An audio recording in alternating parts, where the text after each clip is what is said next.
What this class is going to be about is how to put together a long-term storage food bucket. And they say, how long can I do this for? Well, some people say indefinitely, some people say 30 years. And from what I've learned about it, something like beans or rice is probably going to be good pretty much indefinitely if you do it right. Now, when you get into flours and things like that, like pancake mixes, you can do all those things. I put that into my 1/3 category of food that probably won't make it long-term storage-wise. Those will probably be good 2 to 5 years. Most of your flours and things like that will be good for. So by all means, store that stuff up because you'll go through it. But as far as a longer-term period, it's probably not a good idea. Now, why should you store up food? Just for a couple minutes, I just want to talk about this. Is we were just talking here, a gentleman here talking about the food prices, the way it keeps going up at the supermarket, and I see it all the time when I go. Things are getting expensive. Your food prices are going to keep on going up, and you'll have more money to buy more food now if you store some food. What you see here, this 5-gallon bucket, this is not just it. In other words, you need to think about some other things. You got to have some freeze-dried stuff going on. You need to have some number 10 cans put up, some regular cans put up, some open rice you're eating off of, things like that. This is not just, I just go ahead and do me 20 or 100 buckets and I'm good to go. That's not how this thing works. Your food storage, it should be a way of life. The old timers back in the old days, it was a way of life. They would eat off of their storage, learn how to cook off of it, and they'd rotate their stock out and always have food for a year sitting on a shelf. So when calamity hit the old timers, it was no big deal. Last year, my wife and I went through a little bit of a hardship, and we ate off our canned food for 3 months. No big deal. Got our bills paid, and it was a blessing. It was perfect. I'll read through the items list, and then we'll do our demonstration real quick here. On your handout here, it says items you will need. The Home Depot bucket. Why Home Depot? Because they're the cheapest buckets in town, and because they have your rubber ring. All right? It's a good idea to have your rubber ring on your Home Depot bucket. A lot of the other buckets don't have that rubber ring. That thing's a gasket. It seals the air out. It helps it, you know, and it has this handy little tab that you rip off when you need to. Okay, Mylar bags. Now, your food storage bag, you can't just use any old thing. A Mylar bag is specially designed for when you put your oxygen absorbers in there. It sucks through and holds the pressures, and it's food grade. So FDA and all that stuff say that's the way to go. So here's your Mylar bag, all right? Kind of looks like tinfoil a little bit, but it's a heavy-duty plastic. And this one's a little bit small for the bucket, but it works pretty good. I've got some dimensions on that thing, on that handout you can take a look at. This one is 18 by 28.5. This one supposedly replaces the 20-inch by 30-inch bags. Now, those are the two sizes you're going to need to order probably off the internet for your bucket. Okay, this goes inside the bucket. You don't just stick your food in the bucket because it won't seal because there's air gaps. You got to have a Mylar bag. I would say get together maybe as a group like we are here today and order a bunch. You're going to need a lot. I've got a box of 10 and I'm almost through them already. And so you're going to need a bunch of your bags. So there's your bag. So basically I'm just going to kind of open it up a little bit and just drop it in the bottom of the bucket here. Okay, so there's your bag. Next on your items list is your oxygen absorbers. Now I ordered these online. Now these ones are 100 cc packets, individual packets. I ordered 200 of them at the first shot. And they work pretty good. But to give you an idea of what's going on is for a 5-gallon bucket, you need about 1,000 to 1,500 cc's. That's your volume of your oxygen absorbent material in order to get a good suction seal. Real quick about the oxygen absorbers, you won't be able to tell. I put this one on the outside here. You won't be able to tell that it's used up just by looking at it. So it's up to you. What you do is what I did is I opened that thing up, the big one, when I first started doing some of my buckets, and I would drop 10 of them in there like we'll see in a minute, and then immediately it takes, in 20 minutes, they'll start using themselves up. So they cannot be exposed to air. So you want to get you a mason jar, and I packed down as many as I could put in each jar. There's almost 100 in this jar. I just packed them in there. That way, obviously, the less airspace, the longer these things will last in this mason jar. And we're going to fill our food up to about, you want a couple inches down, you know, right around where my finger is, maybe even where that big lip is there. Because if you fill your food all the way up, you won't have enough room to fold it over when it comes time for that. Of course, buy your food in bulk. And don't forget your masking tape and your pens, your permanent markers. My thing is when you mark these things, you want to mark it on the lid, on the side, on this side, because you never know how they're going to be sitting in a corner. Common sense stuff. For this demonstration, I just got some pinto beans at Walmart. All right. Just going to start dumping your food in there. Now, really, what I should be doing is I should be looking at these beans real good before I put them in there, because sometimes you get a sour bean and stuff like that. You can order beans online. They have a survival bean place you can order, and spend $200 for a bucket of beans, you know, for 50 pounds. And you got to watch how you spend your money, because a lot of people are out there trying to take your money on this survival stuff because of the way the economy's going. So as you start filling it, obviously just pick it up a little bit, just shake it back a little bit.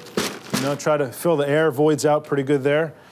Yeah, you want to go organic as much as possible, you know, because you think about it, you're stressed out in a situation. If you actually really need this stuff for a real situation, your body's going through different things physiologically and everything. You're going to need good nutrition is what I'm trying to get at. So you want to go with your organic bulk stuff whenever possible. But we're going to cover that on part 2 of this thing here when we go into the sprouting. We're going to stretch this stuff out. So you see, you get a pretty good bit in this bucket. You get quite a few in there.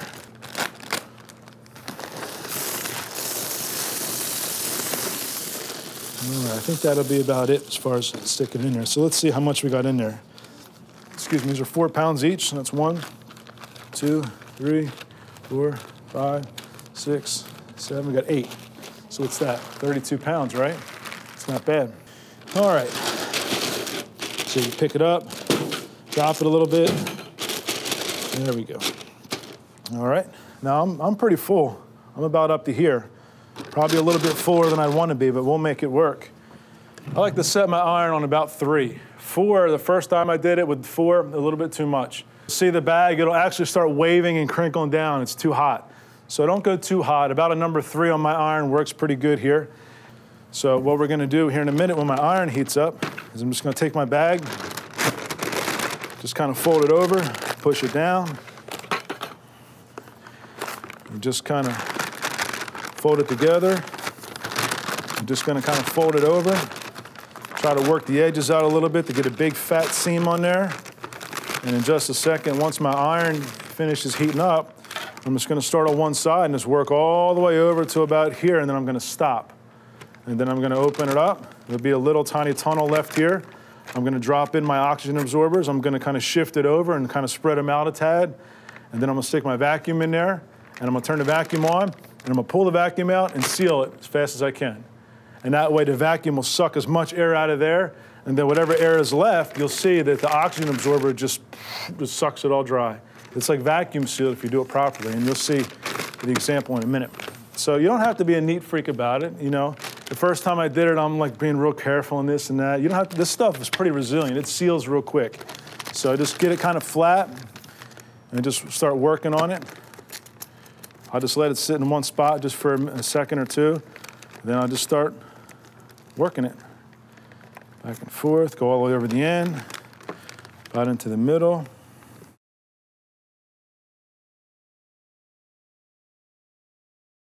If you go too hot, it'll melt this stuff and get all over your iron. So I figured number 3 on this iron works out pretty good. Works out pretty good. No, I don't use any steam. Because I don't want to put any moisture. No, good question. No moisture. Moisture is one of the worst things you want to do is stick any extra moisture in there if possible. So just for safety, I don't do that. Now notice where we're going with this thing. Look how fat that seam is. I mean, it's what is that, about 6, 7 inches, something like that? Because if you don't have a good seam here, you will over here, and this will be sealed is what I'm getting at. Even if you have air bubbles in there, it'll still seal pretty good. All right, so I'm gonna go ahead and quit running my mouth and get the job done here. There you go, maybe 2 or 3 inches from the side. And I'm an extremist, so I'll just go over it really good like this, okay? And now make sure you flip the thing over and do the other side. All right, both sides, but don't forget to leave you a little space for your vacuum and everything else.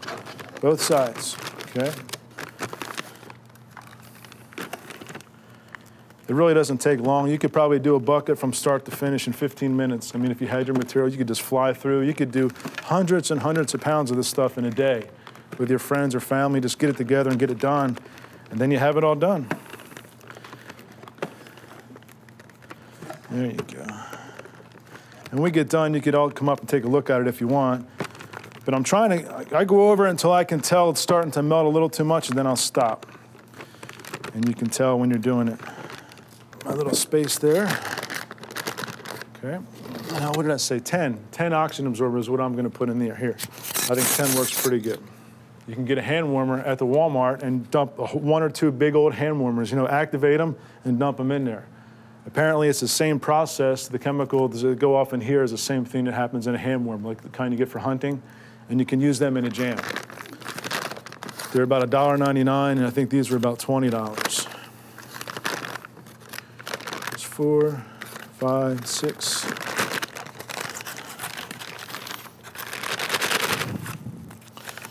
me go ahead and get them in there. I should have gone just a little bit wider. That'll work all right. There we go.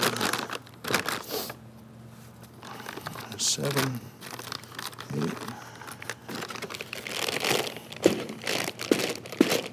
You can see it's pretty resilient. It's not going anywhere. We got a little bit narrow as I was talking. Leave a little bit more space, you know, so you can get your hand in there and work with it comfortably. But I think we'll be fine. All right, so I got about 10 of them in there. Now we're ready for the fun part. Let's see how coordinated I am. Obviously, when you stick your vacuum in there, you don't want to go down too far. You don't want to suck up your oxygen absorbers or your rice or beans. So the air will find its way. You just need just an inch or so. That's probably fine. See, you can see already. See how well it's sucking that thing down? So I want to pull this thing out and keep as much of that suction as I can. That way those oxygen absorbers really do their job. So let's see how good I can do this.